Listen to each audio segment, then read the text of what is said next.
पहला क्वेश्चन है सितंबर मंथ के 10वीं का, विषय इंग्लिश है यहाँ पे और असाइनमेंट आ चुका है। पहला क्वेश्चन है इसमें कि what sounded absorb to aunt Jane, यहाँ पे उनको क्या एब्जॉर्ब साउंड करता है। तो यहाँ पे क्वेश्चन में आंसर आपको क्या लिखना है, the things that sounded absorb to aunt Jane was that how would Jack pay his instalments, कि जैक अपने इंस्टॉलमेंट का पेमेंट कैसे करेगा, ऑन जेन को ये एब्जॉर्ब साउंड करता है। तो आप यहाँ पे देख सकते हैं, यहाँ पे पहले क्वेश्चन का बी है कि how did Jack manage to pay 7 pounds and 8 pences out of 6 pounds. तो यहाँ पे जैक जो है अर्न करता है 6 pounds, he paid 7 pounds at 8 pences towards the instalment, instalment के थ्रू वो पे करेगा। He manage to pay it in instalments, यहाँ पे आंसर आपको देना है कि जो भी चीज़ें वो पे करेगा वो अपने इंस्टॉलमेंट के थ्रू करेगा। इसके बाद आता है आपके लिए दूसरा क्वेश्चन। तो दोनों क्वेश्चन आपने समझ लिए होंगे, पहला क्वेश्चन और दूसरा क्वेश्चन। पहले क्वेश्चन में क्या एब्जॉर्ब साउंड करता है ये आपको बताना था, और पहले का जो बी था इसमें आपको क्या बताना था कि वो कैसे पे करेगा, जबकि वो तो 6 पाउंड ही अर्न करता है। तो यहाँ पे आपको इसका आंसर देना था। इसके बाद है आपका दूसरा क्वेश्चन कि fill in the blanks with appropriate words given in the bracket. तो ब्रैकेट में जो वर्ड्स दिए गए हैं इनसे आपको फिल इन द ब्लैंक करना है। तो यहाँ पे beacon shop was late for, तो यहाँ पे पीई क्लास, यहाँ पे आपको आंसर ये लिखना है, पीई क्लास यहाँ पे आंसर लिखना है। इसके बाद आपका आता है B number, the excuses made by biking shop for not lining up for the P was no kit, no kit आपको आंसर लिखना है, no kit. Bank and shop missed, क्या क्या मिस करता है बैंक एंड शॉप, तो आपको लिखना है यहाँ पे मैथ का टेस्ट उसने मिस कर दिया है। तो यहाँ पे दूसरे क्वेश्चन का भी आंसर आप लोगों ने देख लिया होगा कि पी क्लास के लिए वो लेट हो जाता है पहले का ए में, और यहाँ पे बी वाले में यहाँ पे कि पी वाज नो किट, उसके पास किट नहीं है। और फिर आता है बैंक एंड शॉप ने मैथ का टेस्ट मिस कर दिया। और भी सारे सब्जेक्ट के असाइनमेंट के आंसर अवेलेबल हैं, तो आप वीडियो के डिस्क्रिप्शन को चेक किया करिए, सारे सब्जेक्ट के असाइनमेंट के आंसर आपको दिए जाएंगे। इसके बाद आता है I know it is very upsetting sir, underlined word can be replaced in above sentences by. तो I know it is very upsetting sir, यहाँ पे आपको चेंज क्या करना है कि डिसअपॉइंटिंग कर देना है, डिसअपॉइंटिंग होगा। आप यहाँ पे अच्छे से देखेंगे और डिसअपॉइंटिंग कर देंगे। अपसेटिंग को आप डायरेक्टली रिप्लेस कर सकते हैं डिसअपॉइंटिंग से। इसके बाद आता है डू एज डायरेक्टेड। तो डू एज डायरेक्टेड में आपको क्या करना है, सी टीचेज इंग्लिश वेरी वेल। तो यहाँ पे आपको प्रेजेंट परफेक्ट में चेंज करना है। प्रेजेंट परफेक्ट में आपको कैसे चेंज करना है, यहाँ पे she teaches English very well, इसको कर देना है she has taught English very well. बहुत अच्छे से आपको आंसर लिखना है। इसके बाद आता है I go to Mumbai, I go to Mumbai. तो आपको इसका आंसर किस में चेंज करना है, प्रेजेंट कॉन्टिन्यूअस टेंस। और आप तो जानते हैं प्रेजेंट कॉन्टिन्यूअस टेंस में आप कैसे चेंज कर सकते हैं, इसको लिख सकते हैं I am going to Mumbai, I am going to Mumbai, go ING लगा के और आप मुंबई लिख सकते हैं, बहुत ईजी है यहाँ पे। इसके बाद आता है I get up early in the morning. तो आपका क्वेश्चन ये आता है I get up early in the morning, तो make the sentence emphatic using do does did.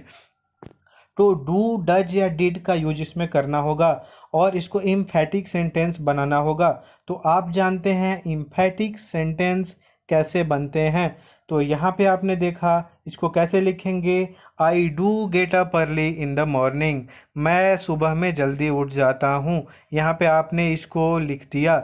इसके बाद आता है इसी का fourth question, it rained yesterday, it rained yesterday. तो यहाँ पे क्वेश्चन टैग आपको लगाना है, did it rained yesterday, did it rained yesterday. तो ये आपका आंसर हुआ। अब देख लेते हैं फिर से एक बार, क्वेश्चन नंबर 3 का डू एज डायरेक्टेड करना था, तो इसमें आपने क्या देखा, she teaches English very well. तो यहाँ पे आपने क्या लिखा, she has taught English very well, present perfect में चेंज हो गया। इसके बाद आता है I go to Mumbai, I go to Mumbai, इसको प्रेजेंट कॉन्टिन्यूअस में चेंज करना, तो यहाँ पे लिख देंगे I am going to Mumbai, I am going to Mumbai, ये प्रेजेंट कॉन्टिन्यूअस आपने चेंज कर लिया। I get up early in the morning. तो यहाँ पे आपको emphatic using do does did आपको करना है। तो इसके बाद डू लगाया हमने, I do get up early in the morning, ये सही होगा। इसके बाद आता है it rained yesterday, yesterday it rained ऐसा दिया है आपको, तो इसमें क्वेश्चन टैग यूज करना है। डिड इट रेन्ड यस्टरडे, आपने इसको क्वेश्चन टैग में चेंज कर दिया। इसके बाद आता है आपको कि right a paragraph on patriotism in this pandemic using given hints. तो यहाँ पे हिंट दिए गए हैं और आपको लिखना है। तो आंसर में यहाँ पे पैराग्राफ लिखा गया है, patriotism is not just the annual display of colours and fireworks. यहाँ पे आपको ये लिखना है कि पैट्रियटिज्म ऐसा नहीं है कि हम कलर्स और फायरवर्क्स डिस्प्ले करके दिखा सकते हैं।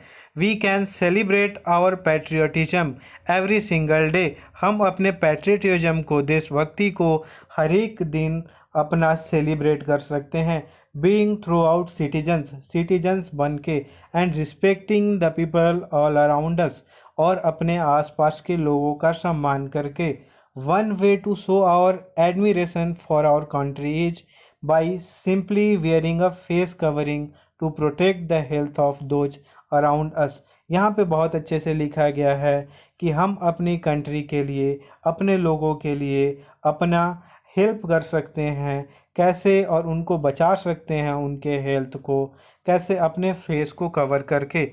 तो यहाँ पे ये दिया। इसके बाद आता है this is one of the easiest and greatest opportunities we all have to support our state and country. यहाँ पे दिया कि हमारे पास सबसे बड़ा मौका है ये, और सबसे आसान मौका है कि हम अपने कंट्री को कैसे सपोर्ट कर सकते हैं बहुत इजी वे में। इन अ यूनिफाइड मैनर, एक दूसरे के साथ मिलके।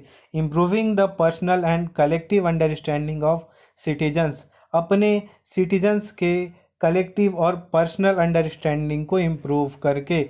बिहेवियर्स एंड एटीट्यूड्स, व्यवहार को भी और अपनी सोच को भी। Appears essential for designing more effective health communication about covid pandemic. तो यहाँ पे बोल रहा है कि हम अच्छे से अपने सोच को, अपनी व्यवहार को देख के और उसको इम्प्रूव करके, और हम कैसे कम्युनिकेट कर सकते हैं, और कम्युनिकेशन से, अपने अच्छे कम्युनिकेशन से, और जो भी क्राइसिस है उससे हम छुटकारा पा सकते हैं। इसके बाद आता है patriotism really does not mean fighting, देशभक्ति का ये मतलब भी नहीं है कि हम झगड़ा करें। Rebellion and use of firearms, it must be understood that we must get vaccinated. यहाँ पे बोल रहा है कि हमको वैक्सीन्स लगवानी ही चाहिए। This is also a kind of patriotism, ये भी एक देशभक्ति का प्रकार है। यहाँ पे आपने देख लिया, बहुत अच्छे से इसके आंसर को लिखा गया, आप फिर से देख लीजिए। पैट्रियटिज्म को बहुत अच्छे से डिफाइन किया गया है। इसके बाद आता है question 5, read the poem and carefully and answer the question. तो आंसर देना है क्वेश्चंस का कि how did the duck praise the kangaroo. तो यहाँ पे आपको आंसर देना है कि duck praise the kangaroo by saying that he was gracious. Duck said that you hop over the land and water too, this must be very interesting. तो यहाँ पे आपने देखा डक ने कंगारू को कैसे प्रेज किया, और यहाँ पे उनको बोला कि आप यहाँ पे this must be very interesting, ये बहुत इंटरेस्टिंग है। तो इसके बाद क्वेश्चन आता है 2, what did the duck say about his life in the pond. Duck say that his life is so boring in the pond.